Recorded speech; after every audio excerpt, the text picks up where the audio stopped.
وعلی آلہ وصحبہ اجمعین۔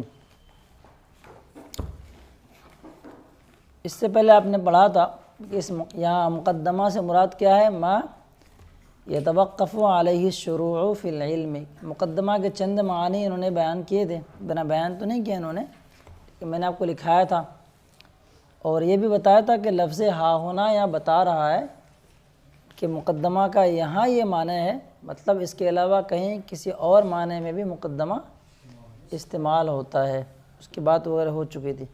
مقدمہ سے مراد یہاں پہ کیا ہے؟ مقدمۃ العلم ہے، مقدمۃ العلم، مقدمۃ الکتاب۔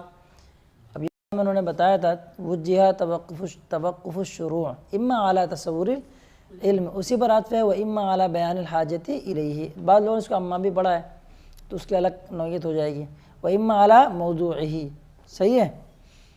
تو تین چیزوں پر علم کا شروع کرنا موقوف ہے، تو کیوں ہے اس کی باتیں چل رہی ہے۔ پہلے چیز کا تذکرہ انہوں نے کر دیا، علم کا شروع کرنا اس علم کے جاننے تصور پر کیوں موقوف ہے، نہیں کریں گے تو کیا خرابی لازم آئے گی۔ اور اس کو جو انہوں نے بیان کیا تھا نہ کرنے کی صورت میں جو خرابی لازم آئے گی، تو ان کے بیان میں خرابی لازم آ گئی جی۔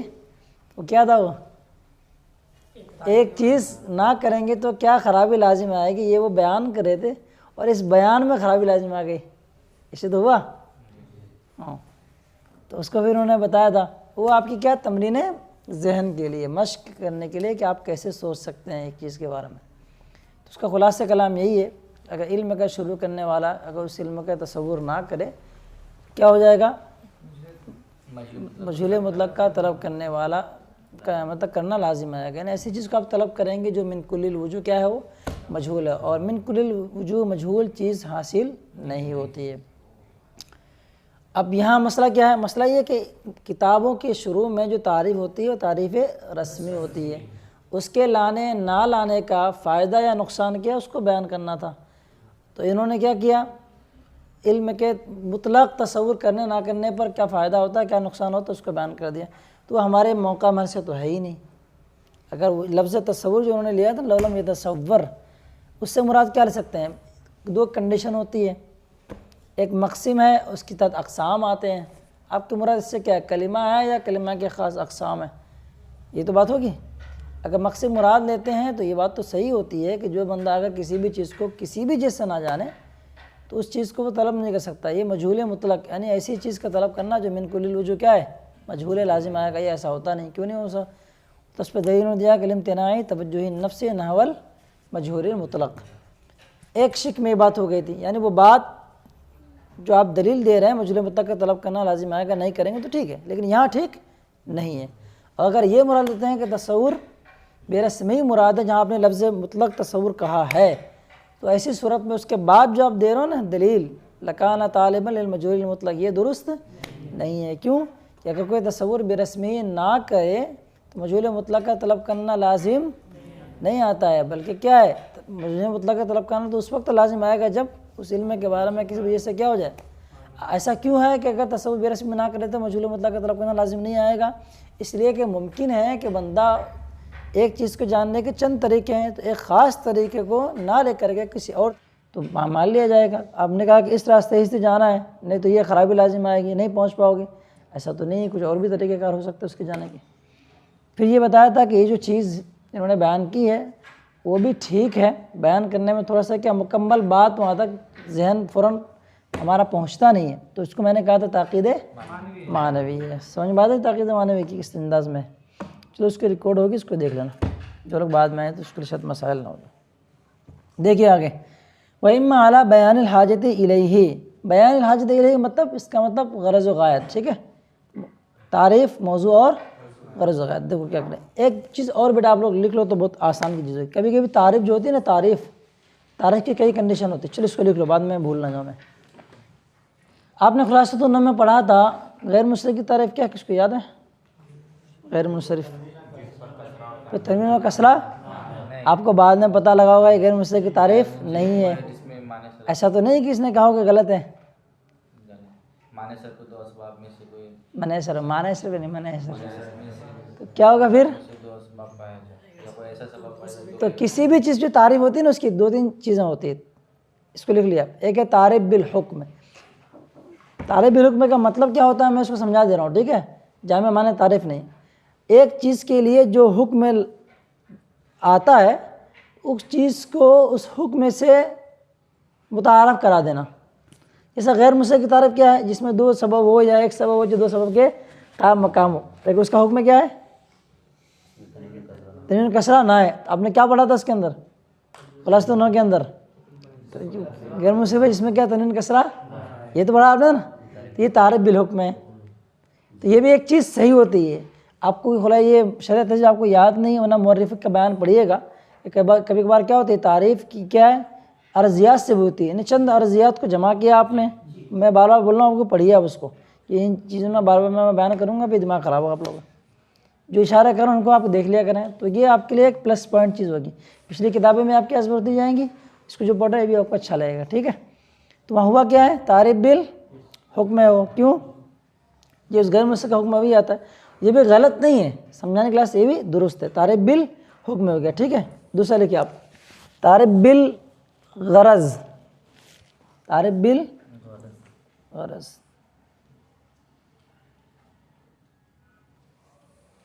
مطلب اس چیز کو سیکھنے کا فائدہ کیا ہوگا, اس کا مقصد کیا ہے, ٹھیک ہے. جیسے مثال ہے منطق کی اب تعریف کیا پڑھتے ہیں رحمۃ اللہ, ایسے قوانین کی تصدیق یا جاننے کا یا علم کہہ لیں آپ, جن کے ذریعے سے کیا کریں ذہن کو خطا فی الفکر سے بچائے. تو یہ دیر و غرض علم منطق کی غرض و غایت بھی یہاں پہ کیا آ جا رہی, ذہن کو خطا فی الفکر سے, یہ تو ہے نا بھائی اس کے غرض و غایت. یہ چیز کیا تعریف کیا کہلائے گی تعریف بالغرض نہیں غرض. ارے اردو میں آپ غرض بول سکتے ہو لیکن بہتر ہے وہ غرض ہی بولیں آپ, ٹھیک ہے. تعریف بالغرض دو ہو گئے. اب ایک تیسرا لکھے تعریف بالذات, جو وہی حد تام اور حد ناقص وغیرہ ذریعے سے کی جاتی ہے. سمجھ میں آیا؟ یہ آپ نے کیا کیا, انسان کی تعریف کیا کیا آپ نے اس کے ذاتیات سے کر لیا. آپ انسان کسے کہتے ہیں حیوان ناطق, حیوان کلی لے کے آ گئے, اور آپ سے کیا لے کے آپ فصل لے کے آئے نا کیا ہے ناطق. یہ دونوں کیا ہیں حیوان انسان کے ذات میں داخل ہیں. تعریف در حقیقت یہی صحیح ہے, باقی سب جو ہوتا ہے نا در حقیقت اس کے سب کیا فرع ہے.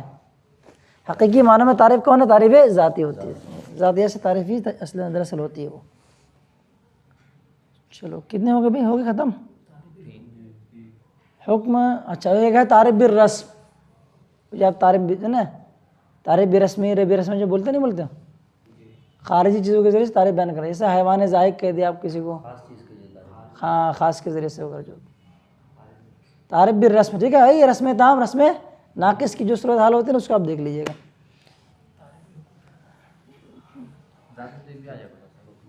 یہ لے کیا کرو دیکھا کرو, نہیں تھوڑے سے الگ کنڈیشن. ذائق کیا انسان کے ذات میں داخل ہے نہیں نا. وہ آپ مربات کی بحث کو اچھے سے پڑھ لیجیے. الترس المعدل فی حد الماء المستعمل کے اندر سید اعلیٰ نے ان ساری منطقیانہ گفتگو کا اچھا خاصا استعمال کیا ہے. نہیں پڑھو گے تو سمجھ میں نہیں آئیں گے, پہلے ہی جلد. چلیں صحیح ہے بھائی, سمجھ گئے نا. اب دیکھتے ہیں جو کیا لکھا لکھتے ہیں. وَإِمَّا عَلَىٰ بَيَانِ الْحَاجَةِ إِلَيْهِ, رہا علم کا شروع کرنا منطق کی حاجت کے بیان پر موقوف ہونے کی وجہ تو یہ ہے کیا ہے, فَلِأَنَّهُ لَوْ لَمْ يَعْلَمْ غَایَةَ الْعِلْمِ وَالْغَرَضَ مِنْهُ وَالْغَرَضِ نہیں وَالْغَرَضَ مِنْهُ لَكَانَ طَلَبُهُ عَبَثًا أَفَحَسِبْتُمْ أَنَّمَا خَلَقْنَاكُمْ عَبَثًا. جی فرمایا گیا کہ اگر علم کی غرض و غایت منہو میں آگے میرے کمر سے علم ہے, لو لم یعلم غایت علم, اگر علم کی غایت نہ جانے, والغرض اور غرض کو نہ جانے, منہو من العلم, اور اگر علم کی غرض و غایت نہ جانے جزا ہے تو کیا ہو جائے گا, اس کا طلب کرنا بیکار ہو جائے گا. اب پتہ نہیں جامعہ میں جو آپ لوگ آئے ہیں کہ غرض و غایت جو کیا ہے بتاؤ ذرا سا, پتہ نہیں چلتا ہے آپ لوگوں ہے پوچھو غرض و غایت بیکار ہے کہ نہیں. سب موج مستی, سونا فجر آباد عشاء آباد سونا, دلوں میں سونا تجھے کیا ہے وہ شعر الٹا ہو گیا, دن لہو میں کھونا تجھے, شب صبح تک سونا تجھے, شرم کتاب خوف استاد, یہ بھی نہیں وہ بھی نہیں. اب وہ تھوڑی بولوں گا وہ. چلو آگے کیا ہے دیکھو، صحیح ہے کیا نا، آسان ہے. یہ تینوں وجہ ہیں، تین چیزوں پر علم کا شروع کرنا موقف کیے ہیں. سوال آ سکتا ہے، اس کو لکھنا پڑے گا، پٹافٹ جلدی کرو بھی. ایک ختم، دو چیزوں کا بیان ہو چکا ہے. اب یہاں پہ میں نے وہ بات اس لیے لکھا ہے بیٹے تعریف بالغرض، اس لیے کہ منطق جو ہے نا، منطق کی غرض و غایت جب آپ جان لیں گے نا تو اسی سے کیا ہو جائے گا، آپ کو آگے بات آنے والی ہے. منطق کے چلو تفصیل خود ہی بیان کریں گے، میں آگے کیا کروں، نیچے کچھ باتیں آگے آ رہی ہیں. وَإِمَّا عَلَىٰ موضوعی، اور ہاں علم کا شروع کرنا کے موقوف ہونے کی وجہ اس علم کے موضوع پر تو اس لیے ہے، اس کے اوپر ترجمہ کر رہا ہوں میں. فَلِأَنَّ تَمَایُزَ الْعُلُومِ بِحَسَبِ تَمَایُزِ الْمَوْضُوعَاتِ، کیونکہ علوم کا باہم ایک دوسرے سے ممتاز ہونا، تشارک، یہ کیا ہے، موضوعات کے ایک دوسرے سے ممتاز ہونے کے اعتبار سے ہے. تمایزہ یا تمایز باب تفاعل سے، ایک دوسرے سے ہے نا، مشارکت، باب مفعول میں مشارکت. اور تو یہ اب مثال دے کے سمجھا رہے ہیں. فإن علم الفقہ، اس میں کچھ دقیق باتیں بھی ہیں لیکن کچھ دیکھتے ہیں کہاں تک چل پاتے ہیں. فإن علم الفقہ مثلا، بطور مثال کہہ رہے ہیں علم فقہ لے لیں آپ. انما یمتاز عن علم اصول الفقہ بموضوعہ، کہ علم فقہ جو ہے یہ علم اصول فقہ سے ممتاز ہے اپنے موضوعی کی بنیاد پر. دونوں کا موضوع کیا ہے، الگ الگ ہے.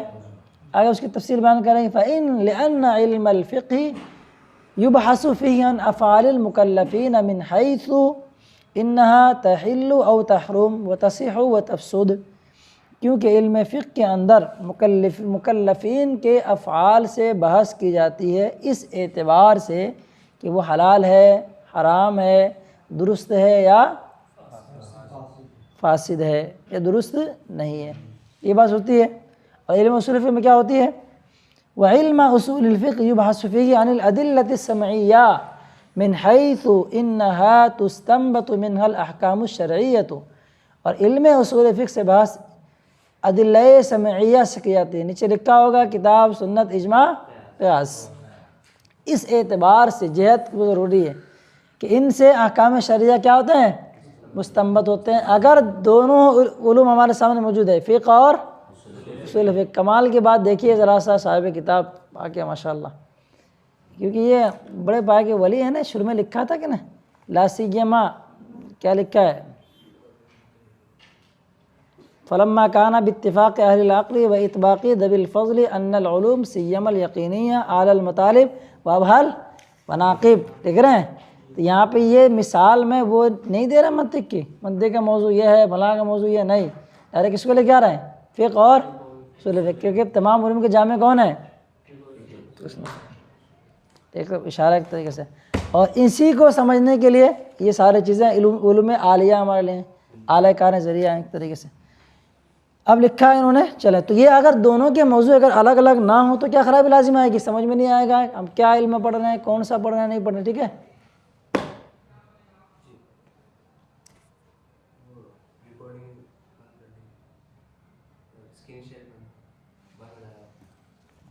چلیں اس کے بعد کیا ہے بتا رہا ہوں. اب یہاں سے توجہ دیں گے. اب یہ کیا بیان کرنے جا رہے ہیں، آگے والی جو عبارت ہے نا، اس کو تھوڑا سا آپ غور سے سنیں. آپ فلما کان لہذا موضوع وذلك موضوع آخر، آخر اگر نہ بھی لے کے آتے نا تو کام چل جاتا. کیسے کہ دونوں جو موضوع کیا ہے، نکرا ہے نا. ابھی شجمائی ثانی میں بڑے آپ لوگ، تو دونوں جگہ نکرا ہو جائے تو کیا ہوتے ہیں، الگ الگ معنی. ہاں سمپل بات ہے. فلما کان لہذا موضوع، تو جب اس کے لیے ایک الگ موضوع ہے اور اس کے لیے ایک دوسرا الگ موضوع ہے، سارا علمین متمایزین یا متمایزین منفردا کل واحد منہما عن الآخر. کیا کہہ رہے ہیں، تو یہ لما کی یہ جزا ہے، تو یہ دونوں الگ الگ جدا گانا، ان میں سے ہر ایک دوسرے سے جدا اور ممتاز علم ہو گئے. علمین، سارا علمین، دونوں دو علم ہو گئے. متمایزین، دونوں کیا ایک دوسرے سے جدا گانا. منفردن، سب وہی صفت ہے، یہ سب کاشف ہو کریں. منفردن کا فاعل بنے گا کلو، منفردن کل واحد منہما کے، کہ اس اعتبار سے کہ ان میں سے ہر ایک دوسرے سے کیا ہے، الگ الگ ہیں، جدا جدا ہیں. ان الآخر، دوسرے سے تو ہوگی بات ختم.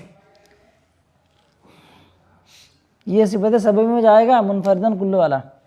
فلو لم يعرف الشارع في العلم ان موضوعه اي شيء هو، آگے ہے لو کی جزا، لم يتميز العلم المطلوب عنده ولم يكن له في طلبه بصيرة. تو اگر علم کا شروع کرنا، الشارع فی العلم، علم کا شروع کرنے والا ہے، یعنی اگر علم کا شروع کرنے والا یہ نہ جان سکے کہ اس علم کا موضوع کون سی چیز ہے، ای شیء ہوا، کون سی چیز ہے، جزا لم یتمیز العلم المطلوب عندہ، تو اس کے نزدیک علم مطلوب، یعنی جس علم کا وہ طلب کرنے والا ہے، جو مطلوب ہے، وہ کیا ہو جائے گا، ممتاز نہیں ہوگا. یہ ایسے ہی ہو جائے گا جیسے کیا ہے، قرآن شریف کے اندر موجود ہے ضعف الطالب والمطلوب، کہ طلب کرنے والا بھی کیا ہے، کمزور ہے، اور مطلوب جو چیز طلب کی جا رہی ہے کفاروں کے بارے میں موجود ہے، لیکن بطور یہ محاورہ یہ لفظ استعمال ہوتا ہے ضعف الطالب والمطلوب. آج کے زمانے میں طالب مطلوب کی حالت یہ ہو گئی ہے ضعف الطالب والمطلوب.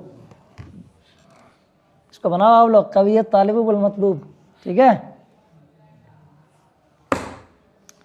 وَلَمْ يَكُنْ لَهُ فِي طَلَبِهِ بَصِيرًا، اور خود اس شروع کرنے والے کو، لہو کس مرے میں اشارہ فی العلم، اور شروع کرنے والے کو فی طلبہ ہے، وہی ہو گا آگے مرے مرجع اشارہ ہی ہے، اور طلب کرنے والا اپنی طلب میں بصیرت پر نہیں ہوگا. بصارت کھو گئی لیکن بصیرت تو سلامت ہے. جی ہاں، ایسے لوگوں کے بارے میں قرآن میں آیا ہے، کیا ہے، لہم قلوب لا یفقہون بہا ولہم اعین لا یبصرون بہا. بصارت تو ہے لیکن بصیرت غائب ہے. ہمیں یہ قبول ہے کہ بصارت غائب ہو جائے لیکن بصیرت سلامت رہے. سمجھ میں آیا؟ کیا ہے، بصارت کے ساتھ بصیرت روشن ہو، خوب روشن ہو. لگا رہا ہوں میں خاک یار آنکھوں میں، ایسا کچھ تو ہے، اسے یاد رکھو، کام کی چیز ہوتی ہے. چلیں بات فائنل ہو کے، ٹھیک ہے. آپ دیکھو توجہ ہے، امتحان کے اندر اس طرح کے سوال ہو سکتے ہیں کہ مقدمہ سے مراد یہاں پہ کیا ہے وہ بیان کریں. علم کا شروع کرنا کن کن امور پر موقوف ہے اور کیوں ہے، سمجھ میں آ رہی ہے. اچھا، ساتھ ساتھ میں اس مقام پر کیا نظر ہے، اس نظر کو بھی آپ نظر کرم فرمائیں، ٹھیک ہے. تو اس کو بھی آپ کو لکھنا پڑے گا، صحیح ہے. اس کو بار بار مشق کریں، ٹھیک ہے. کچھ اور چیزیں بھی مجھے جہاں پہنچانا چاہ رہا ہوں ابھی پہنچا نہیں آپ لوگ، فرسٹ مرتبہ اس طرح کی کنڈیشن دکھ رہی ہے. اب اگلے والی جو عبارت ہے وہ ایک سوال مقدر کا جواب ہے، غور سے سنیں ذرا سا. امتحان میں ممکن ہے اس طرح کی عبارت آ جائے. مجھے یاد آتا ہے کہ غالباً 2019 میں فرسٹ ٹائم پڑھایا تھا، بنانے کے لیے دے دیا تھا، میں نے یہ سوال نہیں دیا تھا. کس عبارت کی ایسی توضیح تشریح کریں کہ بات واضح ہو جائے. وہ سب بدماشی کیے ہوئے تھے، سنتے نہیں غور سے. ولما سے سوال کے دیکھو، توجہ دے. مقدمے کے اندر کتنی چیزیں بیان کریں گے؟ تین چیزیں. کون کون؟ تعریف، موضوع اور غرض ہے. اب شروع میں انہوں نے لکھا ہے کہ اس میں کیا ہے، مقدمے میں دو بحثیں ہیں. اما المقدمہ ففیہا بحثان، بحث اول کیا ہے، منطق کی ماہیت اور بیان حاجت الی المنطق. منطق کی ماہیت یعنی منطق کی تعریف اور اس کی وجہ غرض و غایت ہے، اس کے بیان میں موجود ہے. یہ تو لکھا ہے انہوں نے. اچھا، دوسری والی جو بحث ہے وہ کس میں ہے، وہ منطق کی موضوع میں ہے. یہ تو مقدمہ ہے. بھائی مقدمہ کے اندر تین چیزیں ہوتی ہے، جب دو چیزوں کو ایک بحث میں رکھ دیا آپ نے تو بچا کیا، ایک ہی تو بچا. سمپل بات ہے. اب یہ کہنے والا کو کہہ سکتا تھا ذرا یہ بتائیں، جب تین چیزیں تھیں بھیا، تینوں کو یا تو تین جگہ پہ رکھتے ہیں، تین بحثیں لے کے آتے ہیں. یہ تو ہو سکتا ہے کہ تعریف کے لیے ایک الگ بحث اور الگ بحث اور اچھا، یہ لفظ بحث پہ جو نا آپ لوگوں کو بحث کرنے کی ضرورت ہے.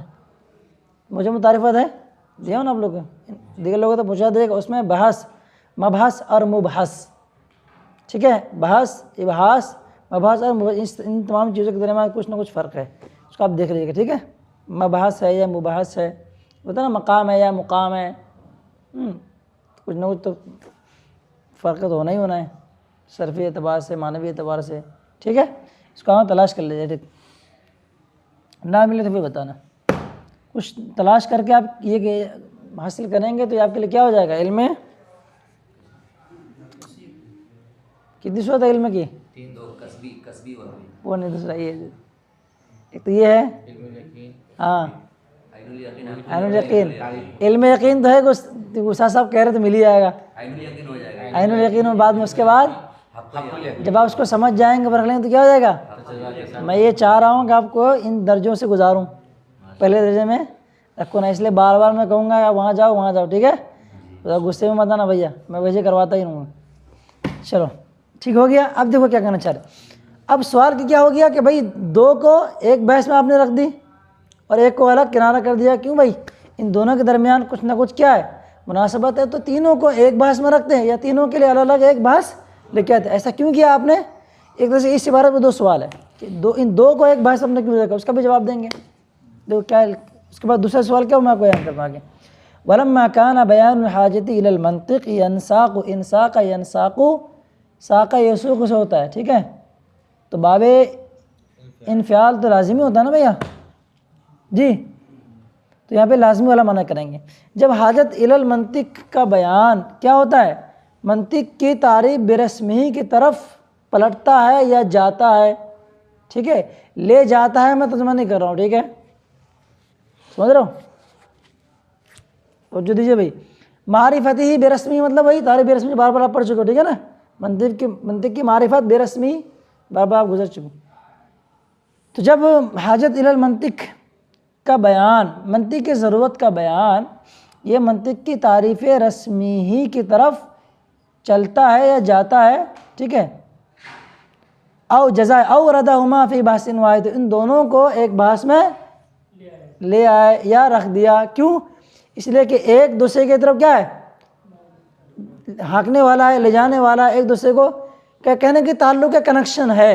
اس کو آپ اور اچھے انداز میں سمجھائیے کہ منطق کی کیا ہے، حاجت کا بیان ایسا ہے کہ جس کو آپ جان لیں گے تو اسی سے آپ کو منطق کی تعریف بھی سمجھ میں آ جائے گی. تو گویا کہ دونوں ایک ہی چیز، ایک جیسی چیز لگ رہی ہے، دونوں کے ایک بحث میں رکھ دیا انہوں نے.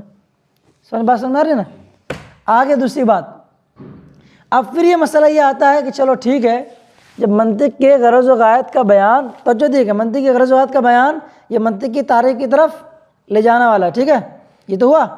آپ کو کرنا کیا چاہیے تھا، ڈائریکٹ منطق کی غرض و غایت کو بیان کر دیا آپ، یہ تو ہونا چاہیے نا. لیکن آپ نے کیا کیا، ڈائریکٹ غرض و غایت کو نہیں بیان کر رہے، بلکہ کیا کر رہے ہیں آپ، نہیں، علم کی تقسیم کر رہے ہیں. علم کی تقسیم، تصور ہے فقط، تصور معه حکم ہے. پھر ان میں سے کچھ کیا ہے، بدیہی ہیں، نظری ہیں، ٹھیک ہے؟ پھر کس کو کس سے حاصل کیا جاتا ہے، دیکھو تفصیلات، چند مقدمات ہیں جو چلیں گے، اور یہی پوری بحث کتاب کے آنے والی ہیں.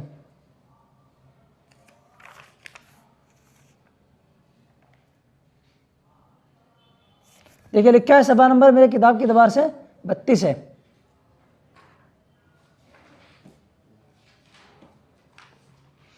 بعض کیا بدیہی ہے، کیا ان میں سے ایک بعض نظری ہیں، اور نظری کو فکر کے ذریعے سے حاصل کیا جاتا ہے. چلے کچھ مقدمات آپ کو لکھا تھا آپ کی کتاب کے اندر آخر میں موجود ہے، مجھے لاؤ دے کتاب پڑھاؤ. چند مقدمات لکھی بیٹے بیٹے، یہی ساری بحث پوری کتاب کے اندر جو ہمارے نصاب میں موجود ہے نا، اتنی بحث پر کتاب ختم ہونے والی ہے. پراپر لکھ لیجیے اس کو جلدی جلدی لکھیں. حاجت الی المنطق کا بیان چند مقدمات کے ذکر پر کیا ہے، منحصر ہے. جلدی پڑھ کرنا.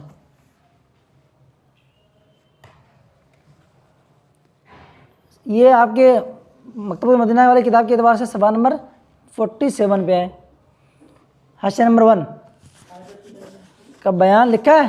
حاجت الی المنطق کا بیان چند مقدمات پر موقوف ہے. پہلا مقدمہ کیا ہے، علم کی تقسیم پر، علم کی تقسیم تصور و تصدیق پر. جلدی کرو پڑھاؤ بیٹے. دوسرا یہ پہلا کہ علم منقسم ہے تصور و تصدیق پر، لکھ لو پڑھاپٹ. علم کی دو تقسیم ہے، دو قسمیں، تصور و تصدیق. پہلا مقدمہ دیکھو، یہ بات آگے بیٹے، مقدمات کی بات. مقدمہ پیچھے آیا تھا، اس کا کچھ اور معنی تھا، اور یہاں پہ اس کا کچھ اور معنی ہے.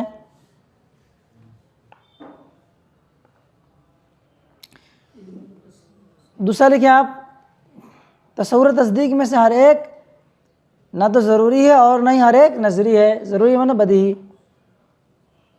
تصور تصدیق میں سے ہر ایک نہ تو بدیہی ہے اور نہ ہر ایک نظری ہے من کل الوجوہ۔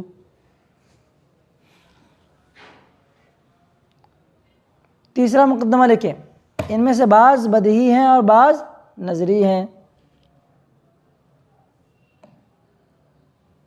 بعض بدیہی ہیں بعض نظری ہیں۔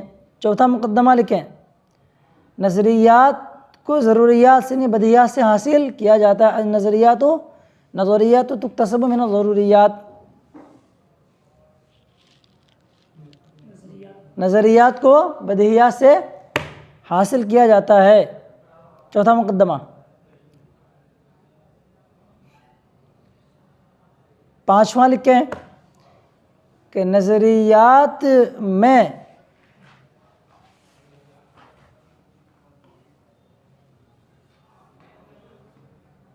نظریات کو بدیہیات سے اکتساب میں غلطی واقع ہوتی ہے۔ نظریات کے حصول میں، نظریات کو بدیہیات سے حاصل کرنے میں فکری غلطی واقع ہوتی ہے۔ نظریات کو بدیہیات سے حاصل کرنے میں فکری غلطی واقع ہوتی ہے تو منطق کی ضرورت پیش آئی، تو منطق کی ضرورت پیش آئی۔ تو کتنے مقدمات ہو گئے؟ انہیں 5 مقدمات پر یہ پوری جو نا کتاب جو آپ کے داخل نصاب ہے ختم۔ ہاں تو منطق کی ضرورت پڑی بس۔ لو چوتھا، نظریات کو ضروریات سے حاصل کیا جاتا ہے، نظریات تکتسب من ضروریات۔ ٹھیک ہو گیا بھائی؟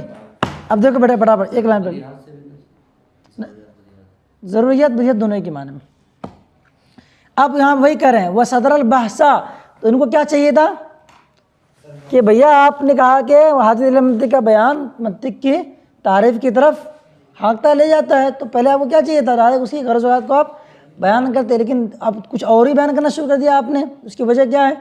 اس کو انہوں نے لکھا ہے وہ صدر البحثہ بتقسیم العلم الی التصور فقط والتصدیق لتوقف بیان الحاجت الیہ علیہ۔ یوں دیکھیں توجہ، آپ ایک مرتبہ غور کر لو، حاجت الی المنطق کا بیان منطق کی تعریف رسمی کی طرف لے جانے والا، ٹھیک ہے۔ اب آگے انہوں نے بیان کیا کیا کہ یہ حاجت الی المنطق کا جو بیان ہے یہ ان 5 مقدمات پر موقوف ہے۔ سمجھنے والی بات ہے، یعنی تعریف رسمی کو جاننے سے پہلے آپ کیا ہے؟ حاجت الی المنطق کا بیان جانیں گے آپ، اور یہ بیچارہ حاجت الی المنطق جو ہے نا یہ 5 مقدمات پر موقوف ہو گئے۔ تو کیا ہو گیا کہ تعریف رسمی تک پہنچانے والا کیا تھا ہمارا؟ تھا حاجت الی المنطق تھا، یہ تو تھا۔ تو حاجت الی المنطق موقوف ہے کیا اس پر؟ تو یہ موقوف ہوا اس پر، یہ ہو گیا اس پر۔ تو موقوف والے کا جو موقوف ہوتا ہے وہ بھی کیا ہوتا ہے؟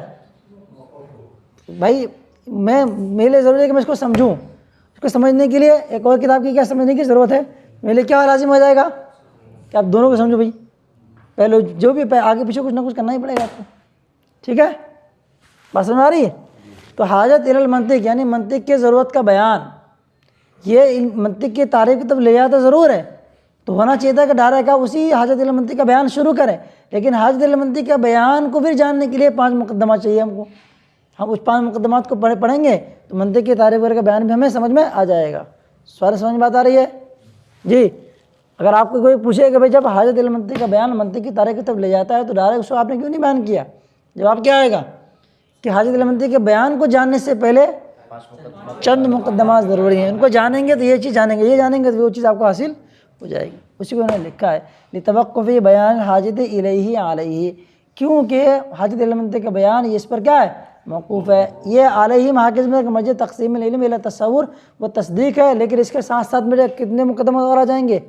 اور 4 آ جائیں گے، یہ ایک اور اس کے علاوہ اور 4، اس طرح سے کیا ہو جائیں گے؟ یہ ٹوٹل 5 ہو جائیں گے۔ بس یہیں پہ موقف کرتے ہیں،